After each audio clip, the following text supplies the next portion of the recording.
Welcome to Hack Your Happiness. Being a good listener is part of being a good leader, is that you don't always have to have the answer. You're never going to always have the answer, nor should you appear to always want to have the answer. And so listening to others and respecting, their opinions and ideas. Hack Your Happiness is a podcast designed to bring you the behind the scenes of what brings iconic individuals happiness, plus their life hacks. I'm Mercedes. And I'm Anastasia. Today we are speaking with Julie Baker Finck. Well, my mother actually was an educator. We would join her at her school. Julie Baker Finck. Julie Finck. I'm Julie Finck. President and CEO of the Barbara Bush Houston Literacy Foundation. Which habits would you encourage for teens to focus on building now in order to build a positive foundation? Good leaders just kind of pause. Your top 3 tips for teens to become strong leaders. A lot of times as leaders, we say, okay, what am I not good at? Well, really, how did reading contribute to development and our well-being? Well, it really is the foundation. It's not just a skill. Welcome to Hack Your Happiness. Welcome, Julie. Thank you so much, Mercedes and Anastasia. I appreciate you hosting me today. Yes, thank you so much. We are so thrilled to have you on Hack Your Happiness, and you are a highly experienced educator as well as leader. So what led you to initially take an interest in education? Well, my mother actually was an educator, and so growing up in a household, I had an older sister and I have a younger brother, and oftentimes, especially on the weekends or during the summer months, we would join her at her school, making activities for the kids to prepare for the next year or that next week, depending on what it was. And so, just being around her and seeing just the positive impact that she had on so many children growing up, and just all the fun stories that she shared, and just being a part of her school, that really compelled me to want to become an educator.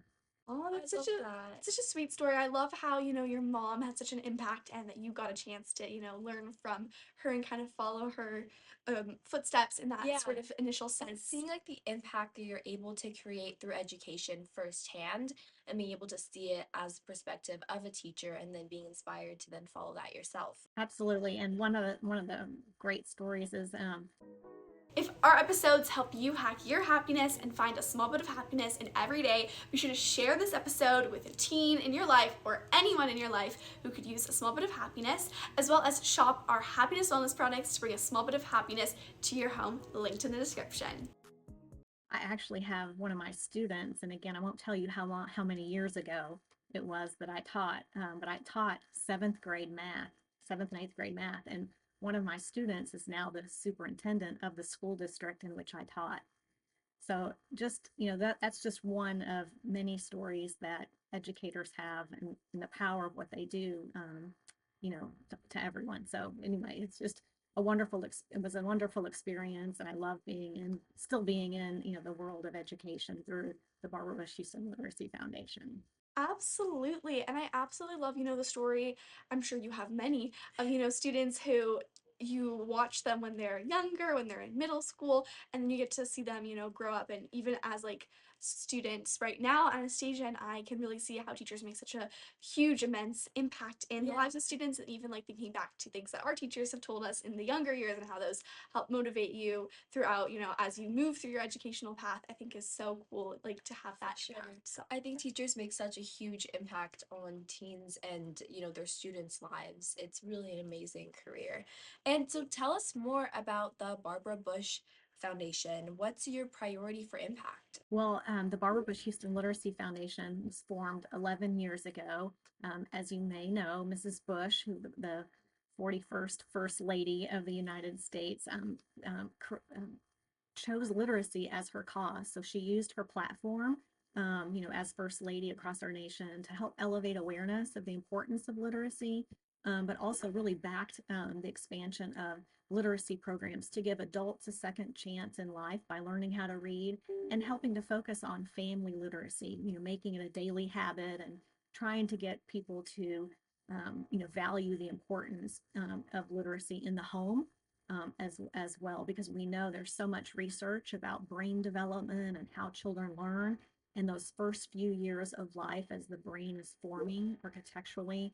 The importance of reading every day is so critically paramount to the foundation of a human brain. So we really have focused on the importance of having every child read at or above grade level by the end of the third grade, because it's really a time when you can think of it in your own education career, from learning how to read to reading to learn. And that's really sort of that milestone in the third grade where you really start thinking about your courses and how you're supposed to apply that learning from that third grade to the fourth grade. So that's really our key priority, is to help more children around Houston, be reading proficient by in the third grade. I really love that mission because Yeah. it's so true. Like, reading is such a, I think it's something that a lot of people might underestimate, like the importance and the value that it can bring to someone's life, to our life. Because if you think about it, it's such like a simple thing. It's like, oh, I'm going to read the book, or I'm going to read, the newspaper, or whatever it may be. But I think so many kids, especially, don't have access to Yeah. reading. And like you said, it has such important impacts, especially from the young age. And so I really think it's such an important cause and such an important impact. So thank you. And you know what, when you think about how many kids start their schooling in, pre-K or kindergarten, they're already 4 or 5 years old. And so when you think about brain development and brain formation, again, those early years of life, I mean, a human brain is 80% developed by age 4, 90% developed by age 5. So really, when you think about where kids are getting the most impact, it's really should be in the home of their caregiver, their moms and their dads, or whoever the adults are that are caring for them. And a lot of times parents really don't understand, why that infant or that baby or that 2-year-old or that 1-year-old really need to be read to or talked to or, sung to. And that's really, it all goes back to brain development. So that's really some of the things that we try to instill and to create messaging that helps parents understand their important role, even before they enter school. I love that. I think it's so important to help those kids and then create better literacy and then impact them at such a young age. But I also loved how you touched on, how important it is for adults to also receive this literacy help, to give them the second chance at life, because I think a lot of adults maybe haven't had the access or haven't had the ability to learn to have the greatest literacy skills, and that can really impact how well they live in today's world, as it's such an important skill. So being able to have that second chance. Exactly. And so you've been serving as the president at the Barbara Bush Houston Literacy Foundation, like you said, since the inception. And so along the way, what would you say has been one of your greatest challenges, and how did you overcome this?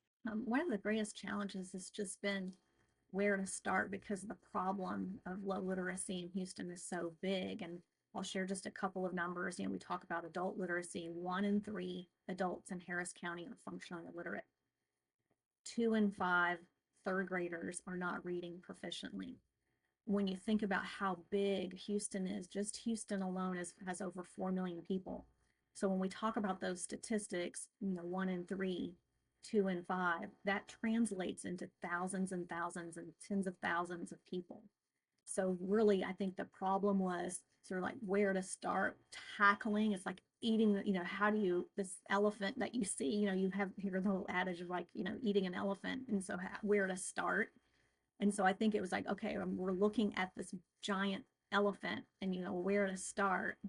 And so I think how I overcome that was bringing the community together to talk about what we can do to sort of tackle what seems to be insurmountable, and using research to help guide us in effective strategies to do that. So it was like bringing people together, thought leaders together in the community, listening to them, talking with them, but not getting bogged down by the fact that there's an elephant there, but really like thinking about practical ways that are supported by research that we can address low literacy. And so it was just kind of changing my perspective a little bit, but also engaging others in doing that. I think that's so interesting because, like you said, like I think a lot of teenagers can relate to the fact that, like, sometimes we look at a challenge, we look at a goal, and it's a huge kind of obstacle. We look at it, there's going to be a lot of work that it takes for us to achieve this goal, for us to make an impact, for us to help someone, for us to, help ourselves, maybe to feel happier, for example. And so it seems like there's a big goal, and sometimes we get so intimidated by the amount of work, like the elephant, right, in front of us, that we don't even want to start because it just seems like so much overwhelmed to even begin. And so I really love what you said, like really taking the time to learn about the problem at hand, learn about what other people's insights on this challenge Yeah. are, and like take it slowly to really tackle the challenge and not be afraid of this elephant, because you know that what's on the other side is so worthwhile. Even if it's a long progress, you're still going to be making progress along the way, and that's what matters the most. And so yeah, I just think Yeah. that's really inspiring and something that is so relatable on like so many fronts. As well as like involving the community, but like more for like if it was like a teen, involving your family, involving your friends, and asking, hey, like, how do you think it's the best way to approach this elephant? How can we overcome this obstacle? And breaking it down, I mean, I think that you all both said it really well. It's like if you feel overwhelmed, and a lot of times, I mean, not even just in work, sometimes we see things and we're not kind of get just that, overwhelming feeling, and we just have to kind of not dismiss the feeling, or the emotion, but just kind of okay, take a deep breath, take a step back sometimes and say, okay, let's break this down into meaningful things, to help. And I think that then you start to work on things and you start to see progress, and then you get more motivated and more excited, you get more people involved, and now everybody, so that's sort of, what I have been able to see and witness in the work is bringing people along with you, and that way you build confidence, but you also build, a coalition of people helping you, tackle the elephant, so to speak. Absolutely. And so much of like happiness and problem solving comes from connection. Like we don't need to face the elephant by ourselves. We don't need to face life by ourselves. We don't need to face any challenge by ourselves. We can do it with support system and handholds and people who are there for us to help us, And even the good moments, like we don't need to face those alone either. Everything is kind of Exactly. better when you share it with someone else in any sense. And so I think that that's really powerful. It's like you can work together and you're better together, stronger together. Yeah, and you don't want to waste, you don't want to waste a crisis, but you hear everybody, oh, you don't want to waste a crisis, make the most of it. But at the same time, I mean, if you have celebrations, I mean, or you have achievements, what good are they if you're like celebrating by yourself? That's not as fun. I mean, it's good, you can, do this, but that's only going to go so far. But helping people, like pausing and saying, hey, look what we accomplished, celebrate, and then let's keep going.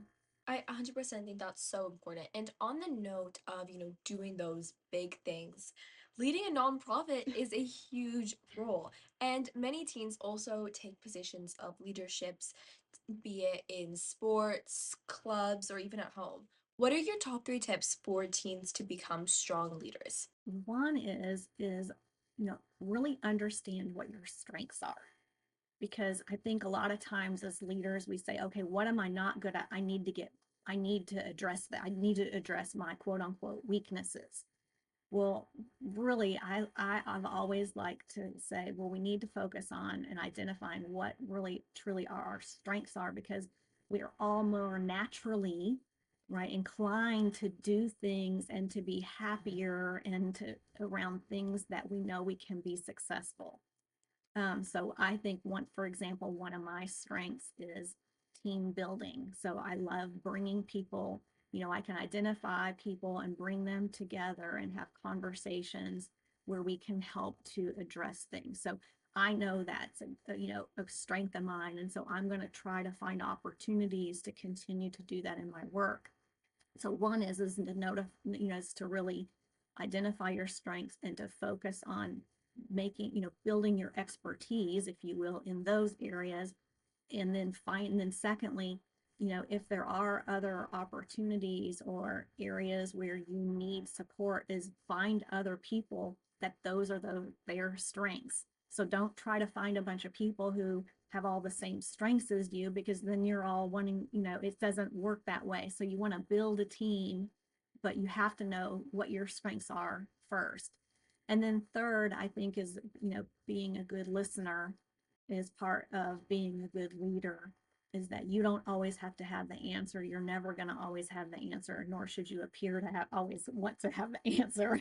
And so listening to others and respecting, their opinions and ideas, even if you don't implement them, at least feel making, having a forum for them to feel valued and appreciated, and considered is, I would say, the third tip, because you want people to be part of the organization. A lot of times you can't do everything by yourself. I love that. I think that listening and active listening is so important, and actually not just listening just for the sake of seeming like you're interested, but And then listening responding right away. exactly with what you were thinking, but like actually listening, taking into account what the other person is actually trying to say, what they're actually trying to come across with what they're trying to say. And then, maybe taking a second to respond and like reflect on that, and then giving like a genuine answer. And I think that that is so powerful. And then you're actually able to connect with those people, as well as I love how you said that, finding other people who complement your strengths, but they're not your exact strength, because it's hard, if you have a ton of people who are all good at the exact same thing, but then there's other things that kind of get lost along the way. So kind of filling all the space with people with different types of strengths, I think is so important as Exactly, well. because when we have a variety of strengths and we have like a, I don't know, you could say like a mosaic of different skills and talents, we can just be a lot stronger in that sense. So say you're Exactly. really good at, organization, but you need someone who's better at, communicating to other team members. Like that's a really helpful person to have Yeah. alongside you on your journey of whatever it might be, whether it is leading a charity or leading a business, or maybe, organizing your debate club at school, like whatever it might be. Or even if you're, leading your club or your sports team to finals,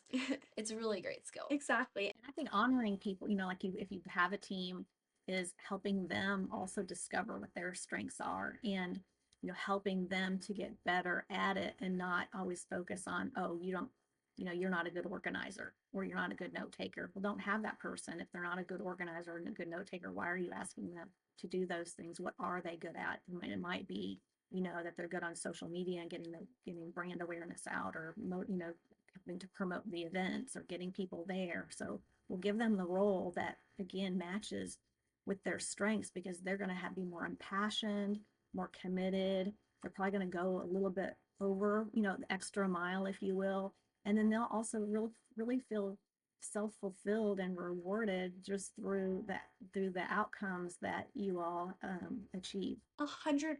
And I really love that, like kind of inspiring and empowering your team members as the leader for them all to feel like they're reaching their potential, I think is really great. And even if it's like in small ways, like, really celebrating your team's wins, bringing people together, but still highlighting each individual strength is just so important. And I really love how you talked about that and brought that up. And so for youth interested in leadership, kind of like at a crossroads between the literacy and the leadership, is there any leadership books that you would recommend to youth interested in leadership? Well, I actually have a couple of sitting right here, and I won't go into them too much, but just even building off what we just talked about with regards to strength. This is one of my favorite little books. It's called Strengths Finders. Okay, Discovering Your Strengths. It's the Clifton Strengths Finders. It's written by Tom from Gallup and Tom Roth. And what it does is that it identifies 26 strengths. Okay. And in the back of the book, you can buy the hardcover, and it actually gives you a code. In the back, you'll have a little code where you can tear out and go to the website and actually take a self-assessment.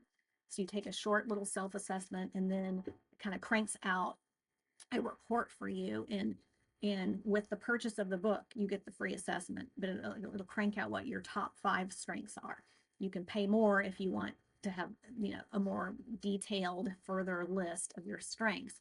But the whole intent is for you to, have this report that says, here's what you're good at. So one of my top 5 strengths is strategic. And so I'm good at strategic thinking about the big picture, the long game. And then I'm also communication is one of mine. So I'm good at articulating what it is we need to do, and helping to whether verbally or in writing. But those are just a couple of my top strengths, but it helps you bring awareness, and then again, the book talks about what each of these strengths really mean and gives you illustrative examples of what they might look like and manifested in your life.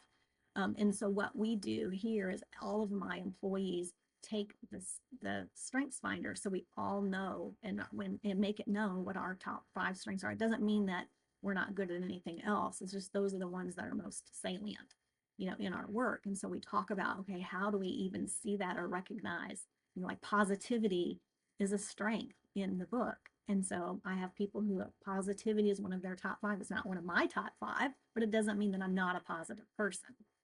So that would be one book that I think is great. It's a quick thing, and again, it gives you some things to talk about as well as ways you can go, oh, you know what, that does, I can see how that would be my strength, and maybe I need to work a little more on that so I can become expert at it. And then another book is that I love to have with my team, and it's again another quick little read, is How Full Is My Bucket? And again, this is by Tom Rath. I love his books because they're kind of practical, easy to read, but practical to implement, gives you great strategies. And this is really just sort of like, how do you create positive strategies? I think it goes well with, the podcast, because it is about how you create positivity, both in your own life, but also in your work. And part of that is by recognizing others and praising them, because praising people also makes you feel good. And so that's, I think, the positivity of just our life. Again, I think we're kind of surrounded by a lot of negativity, both in the media and our own lives, and we kind of get bogged down. And so I think, even, again, aligned with your podcast, is how do we focus on the positive things and bring that positive energy, and praise is one of the ways to create that. And then another one, this will be the last one that I share, is mindset. And there's also another book called Growth Mindset as well. But this is a little more of a deeper book by Carol Dweck around just what is the mindset that we're bringing each and every day in our life. And is that a growth mindset where we're really thinking about how am I continuing to improve and develop others? Or am I a fixed mindset where I'm maybe not being very open to new ideas or sharing or helping others develop? So it really is just about your perspective and really coming in to all that you do with the right mindset, to build a team, to be a great leader, and to be, again, self-reflective, again, which is what I think good leaders do, is you always want to kind of look at your own self, not just evaluating others, but where am I in all of this, and recalibrating. So those are 3 good reads. Again, the first 2 are a little more practical to implement with some clear strategies and great feedback about yourself. And the other one's a little more of a deeper thing, but book to read. Oh my gosh, those are all Those are fantastic. amazing. Thank you for the recommendations. Anastasia and I are going to have to definitely pick some of those up. They sound Exactly. terrific. And what I love about the Clifton one, especially, is what you said about, you can take this test, Yeah. learn about your strengths. And I think that that's really helpful, because a lot of the times, I think, especially, we're growing up with certain strengths, we're Yeah. stronger in certain ways, and we may not even recognize what we're good at. And then we're not able to really accentuate that and bring that to its fullest potential. And so by taking a little assessment and reading about it in a practical book, we can start to realize, like you mentioned, our strengths, and then work on the things that we're not as great at, and also highlight what we're great at and really bring that forth to people. For sure. And that can help empower us, as well as what you said about, the second book you recommended about positivity. I think that's so important, because, being a leader is about, helping whoever it is that you're trying to lead, and whoever it is you're trying to empower and inspire, to be their best selves. And that includes,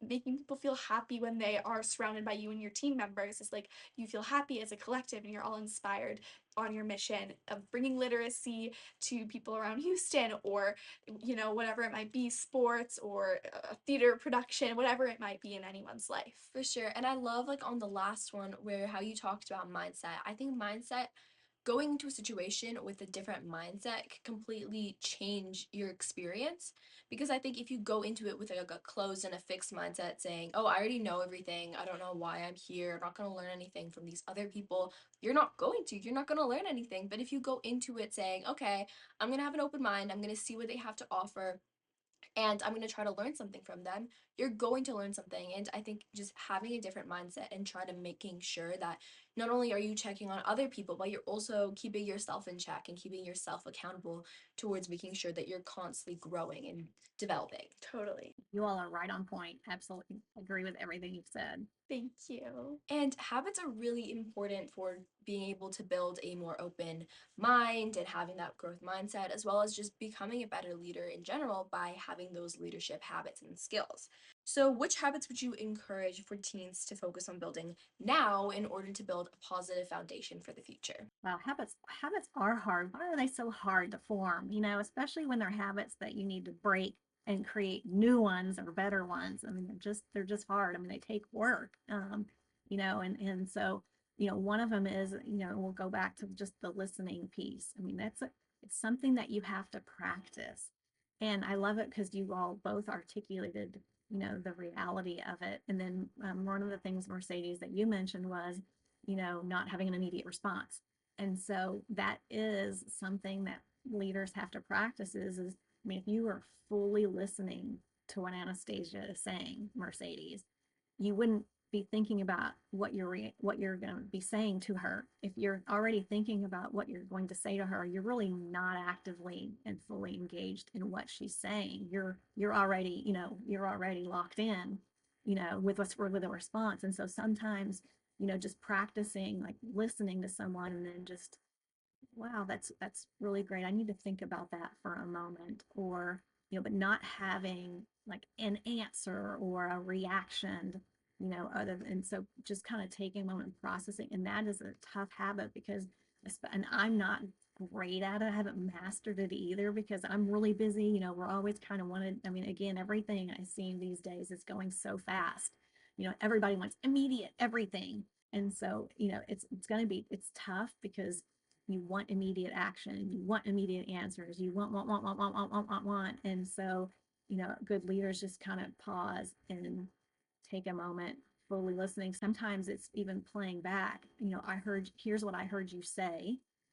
And then based on what I heard, here's so it's almost making, you know, by even practicing that sort of playback, you know, of what you know, so what someone says, it demonstrates to them whether or not you agree, disagree, have an answer, don't have an answer, have a recommendation, whatever that actual response is that you want to say, it demonstrates that you've heard them.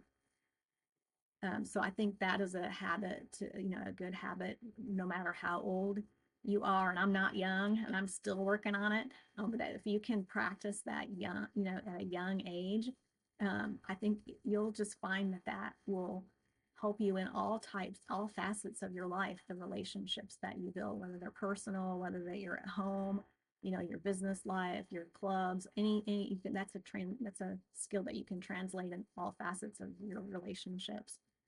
And then I think another one is, you know, is at a young age is, you know, especially like if you're leading clubs or other groups, is is making known what your goals are. And I think sometimes we don't do that because maybe we haven't really thought them through.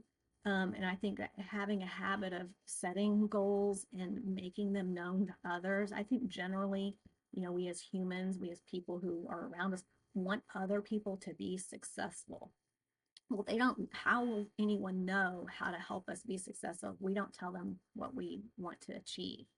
So I think just having those habits of expressing ourselves around, you know what, you know, I really want to be able to, you know, impact, you know, 10 children this year by reading to them. Okay, well, how do I do that? Well, I'm going to need help, you know. So, but having people help me know and just saying, hey, where are you on that? How many kids, where are you? How many kids have you served thus far? And we just make it also helps, you know, those people hold you accountable to reaching your goal, but also can help you, but also to help you keep focused on them. You know, oh yeah, I need to get back to that. That wasn't a goal, you know, a stated goal. So I think those two habits, again, sort of the listening and practicing the listening, but also setting goals and making them known. Again, you can change your goals or your targets or your measurements, but I think, and people will understand that, but I think having those goals up front and making them known is really important.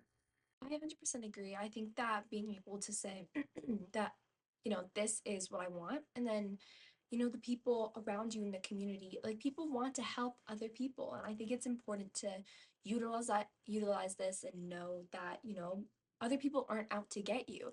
As well as I also love how you said repeating back what the other person said. And I think this is also a great way to clarify what you actually heard from the other person, because sometimes maybe we process something differently and that's not actually what they meant. So it also gives the opportunity for them to clarify, saying, oh, maybe that's not exactly what I meant. I meant it more in this manner. And it can also clarify things that maybe were a little bit unclear before. And I think that's definitely a really great habit and skill to build. Exactly. And like building that from a young age is so immensely helpful because, like you said, it's hard. It's hard to not be thinking about what we want to respond and just be really intentional in listening. But the more we practice it, obviously, the better we'll become at this. And same with any other skill that we practice a lot. But by starting off implementing these habits into our lives now, we're really setting ourselves up for a positive foundation. And I think that that's something that helps in both, like you said, professional life, but also in personal life. Like even if someone listening to this doesn't want to be a leader or doesn't, feel like that's right for them, that's still a skill that's important to have with friends, with family members, is being able to really listen and Yeah. understand what they're trying to tell you. And so that's a fantastic skill, and thank you. And so in a world where when we're bored, a lot of kids and teens and even adults tend to reach for their phones rather than a book, like maybe they would have before all these devices were readily available. What is your advice to parents and to kids to be more motivated to read? Read something that you're passionate about. Find a book where, again, if you've set goals and you know what your goals are, or something that you want to achieve, or just something that you're interested in. I mean, I don't want to read books that I'm completely disinterested in.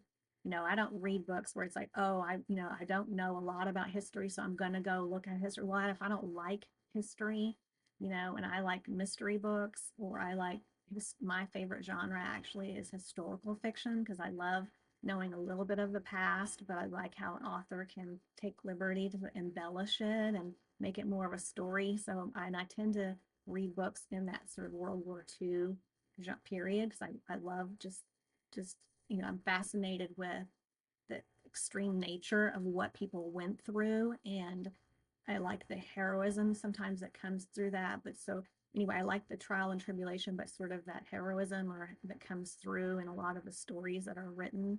And so I think it's about finding something that you're passionate about, whether it's fantasy fiction, not historical fiction, you know, um, nonfiction that's in a period, or, a certain type of, about women. But so find something that you're passionate about, because you're more likely to pick up a book, and you're more likely to finish the book. And then I think asking other people for recommendations that you trust, that they have the same sort of taste as you, what have they read. And another way is to, start a book club. I think so many young people, having a book club and being in a book club is so extremely valuable, because books are, that's what I love about books, is that you can really create great bonds and relationships, and it gives you something to talk about other than like what's on social media, quite frankly. And it gives you, avenues to explore, like what would you do if you were that character, or what would you how how might a different outcome change your perspective about the main character, or um what it was like. So you kind of like wonder, ask sort of like I wonder questions, or what did you think, or wasn't it hilarious, what was your favorite part. I mean, it gives you something to have great conversation about, and to get together and have fun. That's what I love about books, is because they can have fun with them and talking about them. So that's what I think. I love book clubs. It's so funny because you mentioned historical fiction specifically in the World War II is one of your favorite genres, which is so funny because that's one of my favorite genres. That has been one of my favorite genres for so many years, and I agree with you. It's so fascinating to hear about and read about people's stories and, how they overcame these enormous challenges. And even if they're fictional, they're all based in truth, which I think is very cool. So that's that's funny. And again, like I think that's something that can really help you bond with people Yeah. is when you're like, oh yeah, I read this book and this was my take on it. What do you think? And it's such a great conversation starter that For I think sure. a lot of us don't get to experience, especially if we're not reading those Yeah. books and we're not, meeting people through the books, like through clubs associated with the books. And I think that reading is also such a great way for us to like open like our way to different genres. I remember like, when I was younger, I loved fantasy and then I would stay reading in a lot about fantasy for a while. And then my dad would say, you know what, give this book a try. I think you might like it. It's a little bit out of like your regular comfort zone to be like nonfiction. And then I read it and I was like, this is amazing. Like I love this. And then you kind of find more interest in other areas. So just kind of like expanding yourself and then you kind of grow through like the different genres of things you read, and I feel like it's also such a great way to stay interested in different interesting things that are happening. Exactly. And like you mentioned, there's also, I think, knowing that there's so many true benefits to reading is Yes. helpful and also motivating us further. For sure. And like me and Mercedes were saying, we were huge readers when we were younger. What exactly are the benefits and how did reading contribute to our lives' development and our well-being? Well, it really is the foundation for all other learning. How do it's not just a skill. I mean, I really think it's like ingrained in us. When we are good readers, we're also better writers because a lot of what we read um, it sparks creativity and innovation. It gives us sort of an outlet a lot of times to deal with some of our emotions. We can escape from our reality by getting immersed in a book.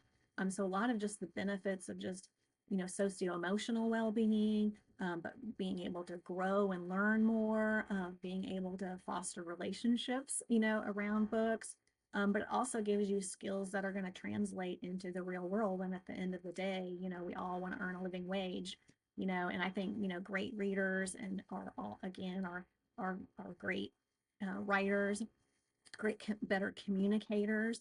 And those again are skills that translate, on and on and on, because if you can't read, how will you learn other things? I mean, you just really need to have, reading as a core skill. And that's why it's so important and foundational for just success in work, success in school, and then success in just supporting your family. I mean, at some point, I'm assuming you're going to have kids, maybe, and being a good role model to them and being an active reader. And again, going back to from our very beginning conversation around brain building, is that when you value reading, you're more likely to instill those same values and importance and skills in your children. And that's how we ultimately will break sort of that generational cycle of low literacy, because it's just this cycle, that keeps perpetuating.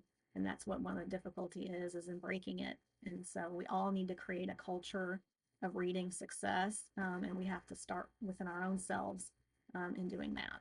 I agree, and I think that it's insane how much benefit can come from just sitting down and enjoying a good book that we're Yes. interested in. I think it's wonderful how much benefit comes from that, and I really do think that the work that your foundation is doing is so pivotal in, helping people stop that literacy gap, because I agree it's so important and it's such a life skill in both our happiness, well-being, connection, but also like you said, work, education, all of that requires to some degree reading skills. And kind of in a bit of a twist of the conversation, something that we always love to ask our interview guests is, what is one piece of advice that you wish that you could give your teenage self? I would say have more confidence in myself. I really, and it didn't mean that I didn't believe in myself at all. It's just, I don't know. I would compare myself to other people, I guess, or when I was given something challenging, I first would, kind of see it again as more of an obstacle rather than an opportunity. And so I feel like I would tell myself, be confident in your ability that if you don't know something, that you can go find an answer, or to learn more about it, and not to feel like overwhelmed uh, by the opportunity. I mean, again, see things more as an opportunity rather than, a problem, or a risk. So that's probably one of my biggest things that I would tell myself, is believe in yourself a little bit more, be willing to kind of put yourself out there a little bit more. And, you'll learn, if anything, you learn a lot through failures. But no, don't be, don't be shy to try something. And if you fail, well, you probably learn more than if you did it right the first time. So For sure. I think that mindset shift from obstacle to opportunity is so important. I feel like it also gives you a better like confidence in yourself because you can see it instead of as, oh, this is something I need to overcome, as in this is going to be something that's going to help me. It's going to help me grow as well as, be able to learn from this, and then I'll be able to avoid these kinds of obstacles in the future, or I can just learn how to overcome it better so when this comes up again. And I feel like that's also something a lot of teens view, because maybe they're having a hard time at school and they view that as an obstacle, but instead of seeing that as a roadblock, they can say this is can teach me how I can overcome hard times at school or hard groups of people. There's always something that you can gain Exactly, and learn there's from always every experience and see it as an opportunity. I really think yeah, that's so no, for important. sure. And so what is something that you do every single day that brings you a small bit of happiness? well, I just love my dog, and I'm a dog mom. And one of the joys is, no matter how I feel, whether it's, overwhelmed or sad or happy, it's like when I get home and I see and my dog is waiting at my door, I just love that. I love on her. And then I immediately change my clothes and go take her out. We live in a community where we have a golf cart. And so Gabby, my English bulldog, and I get in our golf cart and drive around the community. We have girl time. So that brings me a lot of joy because it gives me a good break from like transitioning from, being at work or the office to home. So it also kind of helps me sort of clear, I'm not trying to take anything that's kind of still weighing on me, and whether it's not finishing a project or deliberating about something that came on. So it's a great sort of shift, from the work day to the evening day. But I just, I'm a dog mom and I love that. So, but something that I love doing every day is having girl time with my dog. Girl time with Gabby. I think that's so I love adorable. I that. love her name. And I think that's such a great way to bring happiness into our days. Just having like a constant, she's gonna be there. You can have a fun break together. And I just think that that is the cutest thing ever. We love our dog, Coco. She's like a little angel. She's always sleeping. She always is sleeping, but Yeah. sometimes in the places you don't want her to be. You're trying to open like a drawer and she's there and she won't move and she just looks at you and she's like, It's okay. I'm sleeping. If Gabby was in a drawer, I'd worry because she's 48 pounds. So yeah, I would worry about that. Now, finding her in my suitcase when I'm packing, I can see that for sure. Oh, that's so cute.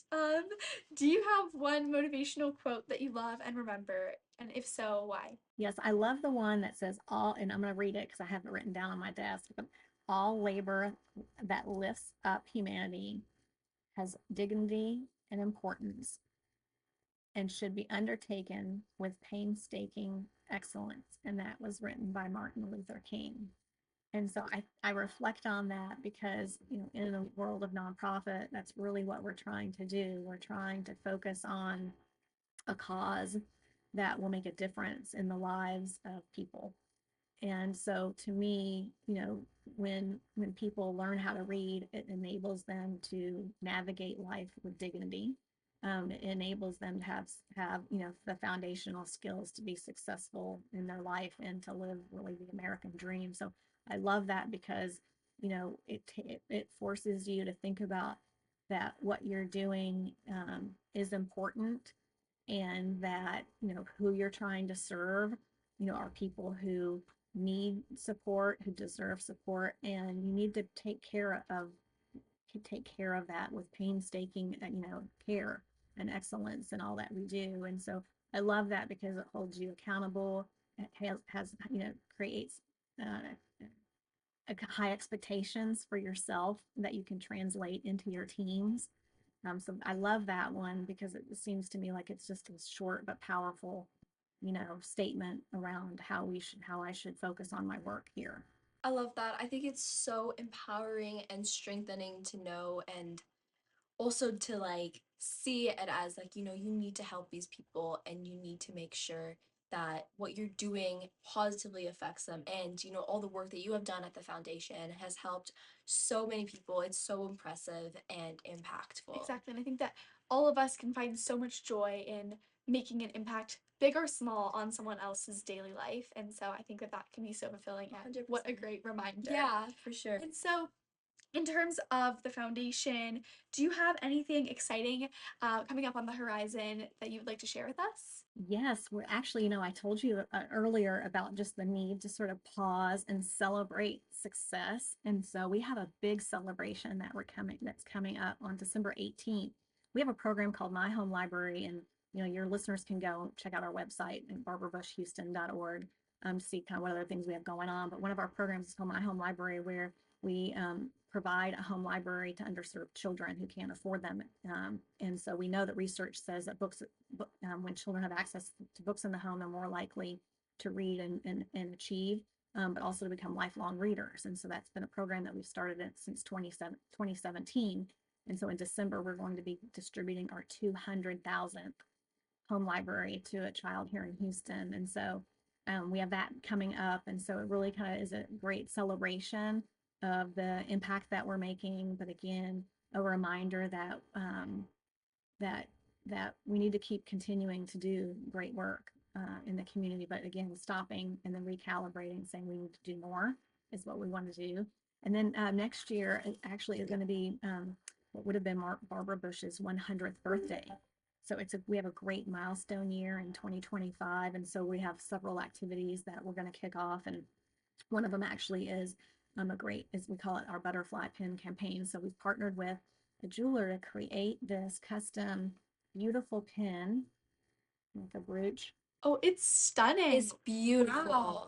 So it's a jeweler called Kenneth J. Lane. They're very well known.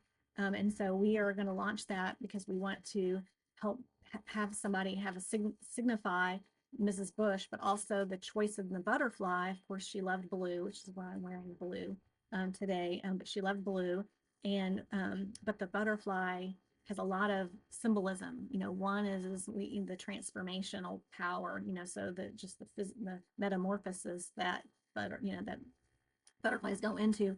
But we feel that is what connotes what the power of reading. So when you learn how to read, it really does transform someone's life. Just think about all that they can do that they couldn't do previously. Read prescription labels, drive somewhere, vote, all of these things that we take for granted every day, navigating society and being participants in our economy and in our society are things. So we're very pleased. And then, and then just the butterfly also, the blue signifies hope and joy and prosperity. And so those are things that we want to exude in our work and enable people to do, is to find joy and meaning and hope for a better life through the work that we're doing. Oh, I love that. It's such a gorgeous pin. And I love all the metaphor that it stands for. The work, I mean, your incredible event coming up in December and all your plans for the next year. So exciting. And so, if Yes. any of our listeners want to help out in any way, how can they donate? Is there anything that they can do to support the foundation and all your incredible work? Yes, well, you can go to our website, barbarabushhouston.org, and you can go and learn about some of our programs. There's a lot of things that youth can do to support us. I mean, obviously, one easy way is to donate. You can also host a book drive. We have a number of organizations that we partner that take new or used books and put them back out into the community. So that's a way, is to do that, clean off your own bookshelves and give them to repurpose them for someone who can, and then find other ways to volunteer in your community, whether it's in your own school or if you're in high school, go back to your middle school or even your elementary school that you went to and say, hey, are you doing anything on Saturday mornings? Like a lot of schools sometimes do Saturday tutoring. Some high school kids, or students, I should say, have a certain period off, or like days, like half days, or sort of a different flexible schedule, especially when you're seniors. And so maybe thinking about using some of the time to go and give back into your elementary school by just sitting down and reading with kids. But get engaged in other organizations, whether it's us or other community-based organizations that have a literacy focus or focus on small children, because I think that young adults have the ability to be role models, and have a great impact on younger kids, because they look up to you, more so than someone, my age. So I think making those connections and finding a meaningful way to give back and to volunteer your time, or a lot of youth also have to have service hours, community service hours. So just think thoughtfully around, what those hours are, and whether or not it's creating, finding a place to put a little free library in where you're restocking it, so people can come and take a book and leave a book. Those are just simple things that can be done to help somebody else. Fantastic. I love how much how much opportunity there is for anyone who wants to help out in any means that they can. So exciting. And we'll definitely have the website linked in the show notes, so anyone who's curious, they can check it out there. And we just both want to say thank you so much for joining us today and sharing your incredible insights, your book recommendations, and talking about all the incredible impact that your foundation is doing. And yeah, thank you so much. Thank you for spotting, and thank you for your energy. I'm going to be energized all day today. So thank you so much for bringing your joy and happiness to my day. Thank you so much for listening to this week's episode of Hack Your Happiness. And thank you so much to Julie for joining us. Her insights and her work at the foundation are truly so important and impactful, and it was so inspiring to listen to her advice today. Anastasia, what do you think is your biggest takeaway? I think my biggest takeaway is definitely that you need to go in with a positive, open mindset, not a fixed, I already know everything, I'm not going to learn anything, because we can always learn something new, and we can always talk with new and interesting people. What about you, Mercedes? I really love that, and one of the biggest takeaways that I got from Julie today is the importance of active listening. Regardless of whether it's in a personal or in a professional or academic setting, always try to really be intentional and truly listen to what the other person is trying to communicate to you, even repeating back their statement to make sure you're getting the full picture and the full message, and just really being a good listener is so important for leadership and for positive relationships. If you enjoyed this week's episode of Hack Your Happiness, please leave a 5-star review from wherever you're listening. It really helps us out, and we really appreciate it. Also, be sure to join our happiness family. It's completely free. We'd love to have you, and that way you'll never miss another episode. And you can join our happiness family by following this podcast on whatever podcast listening platform you're on now. See you next time.